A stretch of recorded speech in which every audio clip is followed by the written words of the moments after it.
Hi, my name is Chelsea, and I live in Colorado within the United States. I am a patient advocate, a research assistant, and a mother. However, it took me a while to kind of figure out who I was. Who was I when nobody would believe me? When my teachers thought I was exaggerating, when I was passing out in the school hallways and the response wasn't concern, it was doubt. Who was I when employers questioned my reliability instead of asking if I was okay? Who am I when my body is screaming, yet the world around me keeps saying that you're fine? For years, I lived in that question. And when you live within that question long enough, it starts to reshape who you actually believe you are. There is an old phrase that is often attributed to the 12th century. The eye does not see what the mind does not know. And for centuries, that phrase has been used to explain why humans miss what is right in front of them. And for millions of women living with endometriosis, that blindness has serious consequences. But my story today isn't just about disease. It's about what happens when systems stop believing women and what becomes possible when that belief is finally restored. For most of my life, I lived with pain that no one could quite explain. At school, teachers assumed I was dramatic. At work, employers assumed that I just couldn't handle the stress. And doctors often assumed something even worse. They assumed it was in my head. And this idea is not new. Historically, women's pain has often been dismissed under a single word: hysteria. Women were institutionalized, sedated, and silenced because their bodies were experiencing something medicine didn't yet understand, and the individuals couldn't understand themselves. We like to believe that that era ended centuries ago, but within the 21st century, I was still living within its echoes. I began passing out from the pain, and doctors couldn't find that cause. Eventually, I was sent to mental health facilities instead of proper medical specialists and interventions. And when that pain continued, I began questioning my own reality. When enough authority figures begin to tell you something isn't real, you start wondering if maybe you aren't real either.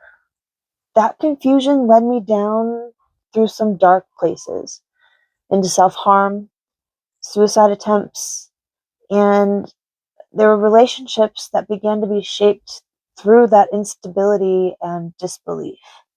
I eventually had to escape from a violent domestic situation, but not without a permanent injury to my back.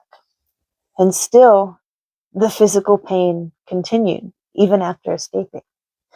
Years later, after fighting to be heard, after doing my own research and my own discoveries, I was finally scheduled for surgery with my OBGYN to look for endometriosis. I remember waking up in the room with my ears ringing. The room was eerily silent, and the walls were so bright from the white paint and the fluorescent lighting. The anatomy posters and everything just were weighing me down. I kept calling for a nurse, and I needed answers. Eventually, the surgeon came in, and he stood at the foot of my bed. The surgery had taken only 35 minutes. He looked at me and he said, "You're clean as a whistle. You need to get your mind right and focus on your diet." I walked out of that hospital carrying the same thing I carried throughout most of my life. That heavy feeling within my gut that something just wasn't quite right. What I was being told wasn't true. Sometimes the most powerful diagnostic tool that we have is our own instinct. That quiet little voice that is constantly bugging you, saying, keep looking, don't give up, something is wrong. So I went home, and that same night, I immediately started researching again. And I connected with a huge community of patients who had been through the same thing, the gaslighting, the dismissal, the failed surgeries. People who understood that endometriosis is often missed if a surgeon isn't specifically trained to recognize it. And within 1 week, I found a specialist nearly 2 hours away who got me scheduled in as a second opinion.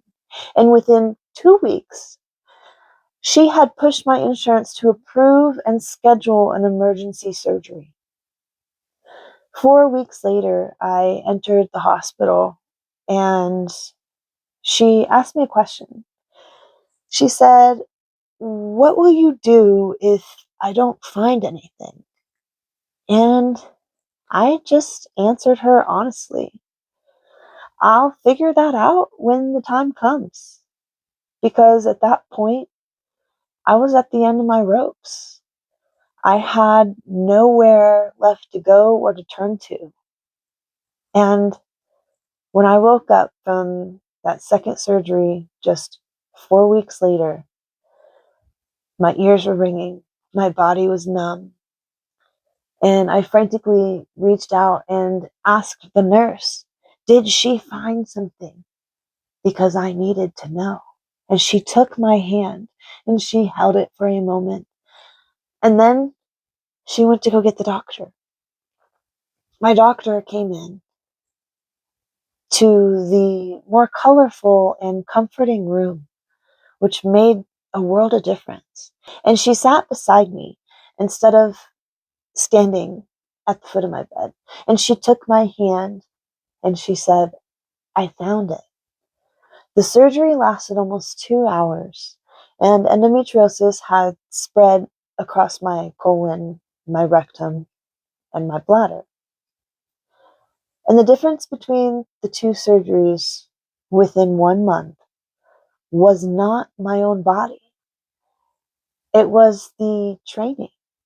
It was the doctors. And for the first time in my life, that weight had lifted, because to be believed is to finally feel alive again. You see, endometriosis affects over 200 million individuals, yet it takes an average of 7 to 10 years to diagnose. It took me almost 16 years, not because the disease is rare, but because historically, medicine has categorized it as a reproductive condition instead of recognizing as its systemic inflammatory impact that has been documented for over 75 years, mind you. And when medicine reduces women's pain, it doesn't just harm us, it delays scientific progress. After my diagnosis, something unexpected happened. I felt pulled. Instead of walking away from a system that failed me, I began working to change it alongside 3 other amazing, dedicated advocates and patients themselves. We walked into Capitol Hill, spoke with over half of the country's legislative staff members, and helped push for federal recognition of endometriosis being a chronic systemic inflammatory disease within the national research priority level of the NIH. No pharmaceutical funding, no lobbyists, just pure lived experience, research collaboration with already documented evidence, and persistence. And that moment reminded me of something extremely powerful. If 4 patients could help change the direction of federal research, imagine what could happen when systems begin listening a little sooner. After my diagnosis and after helping push for a federal language change, I began asking myself some questions. What is next? How do we stop this outdated process from repeating. What happened to me was not just one bad appointment or one dismissive surgeon or one missed diagnosis. It was a pattern, and patterns require more than sympathy. They require structure. That's actually kind of what led me to create a framework that I call Bridge. Because if we want to move from surviving systems to changing them, we need a way to connect lived experience to action. Bridge stands for believe, record, integrate, design, generate, and elevate. And it, of course, begins with believe. Believe those lived experiences, because if you do not believe patients, then nothing truly matters. Not the research, not the diagnosis, not the funding, and surely not the care. Every breakthrough in medicine begins when someone is willing to say, something here is real. I don't think we understand it yet. Let's look into this more. And then comes record. Record it through testimony, research, literature, and yes, art. Because stories are often treated as if they are less than data, but lived experience is where patterns first appear and develop. For me, recording has looked like writing, advocacy, community testimony, and building an art gallery rooted in lived experience of endometriosis and presenting that to the public. Not every truth fits neatly in a chart. Some truths have to be seen. They have to be felt. And then we integrate. We integrate lived experience into education, research priorities, and policy, and not as an afterthought or some sort of patient quote at the end of some presentation. Something foundational. Because when lived reality is separated from scientific systems, those systems drift. And that's exactly what we're seeing. They create models that sound clean on paper, but fail in exam rooms, operating rooms, schools, workplaces, and everyday life. And then we need to design. We need to design systems that reflect biological reality and not outdated theories. So much harm happens when medicine keeps forcing patients into frameworks that no longer fit. Old assumptions become dogma, and dogma becomes delay. Delay becomes suffering, and suffering can turn into something scary.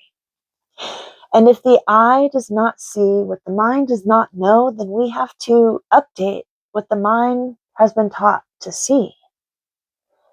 So we generate. And we generate measurable change through definitions, funding, and updating standards of care. Measurable change is a little bit harder. It asks more of us. It asks us to redefine definitions when old definitions start failing. It asks us to recognize those failures. It asks us to train surgeons better, to stop calling systemic disease a niche issue just because it primarily harms women. And finally, we elevate. We elevate the next generation so they do not spend a decade proving that they are real. Their pain matters. That may be the part that probably matters to me almost the most, because no child should grow up thinking that their pain is a personality problem. No teenager should be institutionalized because medicine cannot explain what it's failed to investigate. No adult should have to survive dismissal before they can access proper care. If this framework means anything, it's that we do not just need better listening, we need better systems. And Bridge is how I think we can begin to build them. So if there is one thing that I hope you carry away with you today, it's to listen to your gut instinct. Yours is yours. Believe in yourself, because belief is not the end of any story. It's the beginning. There is a reason that ancient phrase still resonates today. The eye does not see what the mind does not know. But once the mind begins to understand, the system can finally start to see.